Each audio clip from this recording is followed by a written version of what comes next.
କାଲି ମୋର ସ୍ୱାମୀ ମୋର ବାଳ ଝିଙ୍କିଲେ ଓ ମୁଣ୍ଡକୁ କାନ୍ଥରେ ବାରମ୍ବାର କଚାଡ଼ିଲେ। ମୁଁ କେଉଁଠି ପୂର୍ବ ରାତି ବିତେଇଲି ତାହା ସାଫ୍ ସାଫ୍ ମାନିଯିବା ଲାଗି କହୁଥିଲେ। ବେଶ୍ କିଛି କଷ୍ଟ ହେଲା, ବେଶ୍ କିଛି ସମୟ।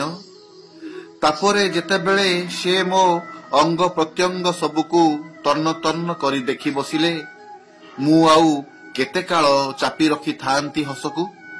କହିଲି, ହାୟରେ ବିଧି, ଏତେ ନିର୍ବୁଦ୍ଧିଆ ସ୍ୱାମୀ ଲେଖିଥିଲୁ ମୋ କପାଳେ।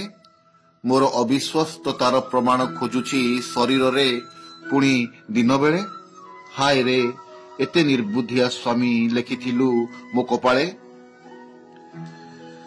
ଭାରତୀୟ କାବ୍ୟ ସାହିତ୍ୟରେ କବି ରମାକାନ୍ତ ରଥଙ୍କର ଶ୍ରୀରାଧା ଏକ କ୍ଲାସିକ୍ ସୃଷ୍ଟିର ମାନ୍ୟତା ଲାଭ କରିଛି।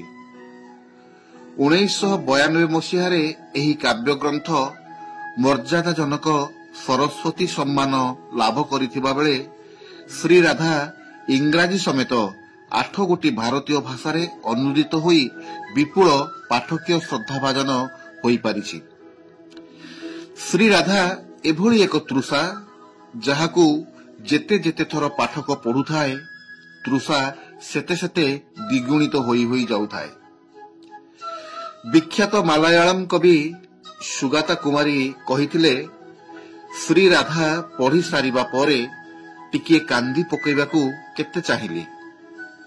ରାତି ପରେ ରାତି ଅନିଦ୍ରାରେ ତୀବ୍ର ଅସ୍ଥିରତାରେ ବିତିଗଲା। ନା ଦିପଦ ଲେଖିପାରିଲି, ନା ଦିଟୋପା ଲୁହ ବୁହେଇ ପାରିଲି। ମୁଁ ଭାବିଥିଲି ବୃନ୍ଦାବନବାସିନୀ ରାଧାଙ୍କ ସମ୍ପର୍କରେ ସମସ୍ତ ବୃତ୍ତାନ୍ତ ମୋତେ ଜଣା। କିନ୍ତୁ ଏ ରାଧା, ମର୍ମନ୍ତୁଦ ପୀଡ଼ାର ଓ ଆନନ୍ଦାପ୍ଲୁତ ଦିବ୍ୟ ପ୍ରେମର ମୂର୍ତ୍ତିମତୀ ଏହି ରାଧାଙ୍କୁ ଭେଟି ମୋ ଆଖି ଝଲସି ଉଠିଲା।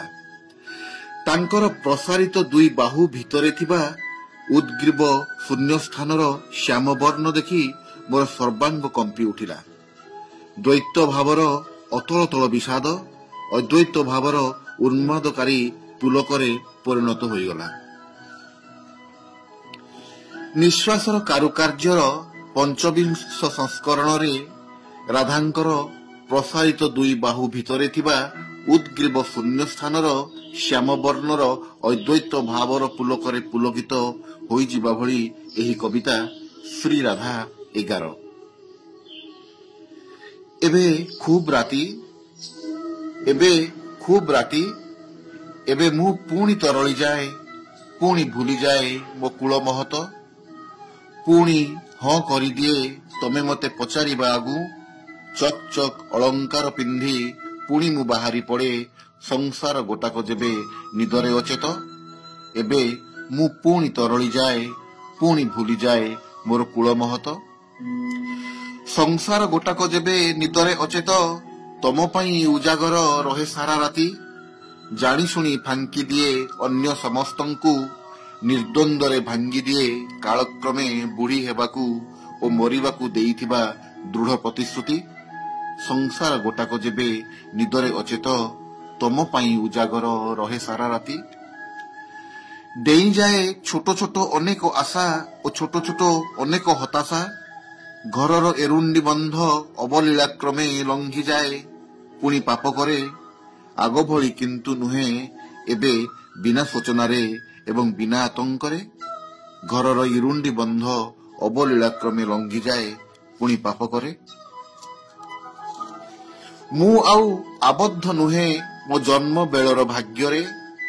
ଆସ୍ପର୍ଦ୍ଧା ପରି ମୁଁ ବାରଣ ନ ମାନି ଆସେ ତମ ନିକଟକୁ। ପ୍ରତ୍ୟେକ ଆସ୍ପର୍ଦ୍ଧା ଶେଷ ହୁଏ ତମଠାରେ। ତମେ ତ ଅବଶ କର, ଆତ୍ମହରା କର ଚେତନାକୁ ନୀତି ନୂଆ ନୂଆ ଆନନ୍ଦରେ। ଆସ୍ପର୍ଦ୍ଧା ପରି ମୁଁ ବାରଣ ନ ମାନି ଆସେ ତମ ନିକଟକୁ। ପ୍ରତ୍ୟେକ ଆସ୍ପର୍ଦ୍ଧା ଶେଷ ହୁଏ ତମଠାରେ। ଜାଣେ ନାହିଁ ଏ ଅନ୍ଧାର ଭିତରେ ତମେ ମୋ ପାଖେ ପାଖେ ଅଛ କିମ୍ବା ନାହଁ। ଜାଣେ ନାହିଁ ଏ ଅନ୍ଧାର ଭିତରେ ତମେ ମୋ ପାଖେ ପାଖେ ଅଛ କିମ୍ବା ନାହଁ। ନଥିଲେ ବି କଣ ହେଲା, ତମେ ତମ କଥା ରଖିବାକୁ ଯେତେ କାଳ ପ୍ରୟୋଜନ କର ସେତେ କାଳ ନିସଂକୋଚ ମୋ ପାଖରୁ ନିଅ। ଜାଣେ ନାହିଁ ଏ ଅନ୍ଧାର ଭିତରେ ତମେ ମୋ ପାଖେ ପାଖେ ଅଛ କିମ୍ବା ନାହଁ।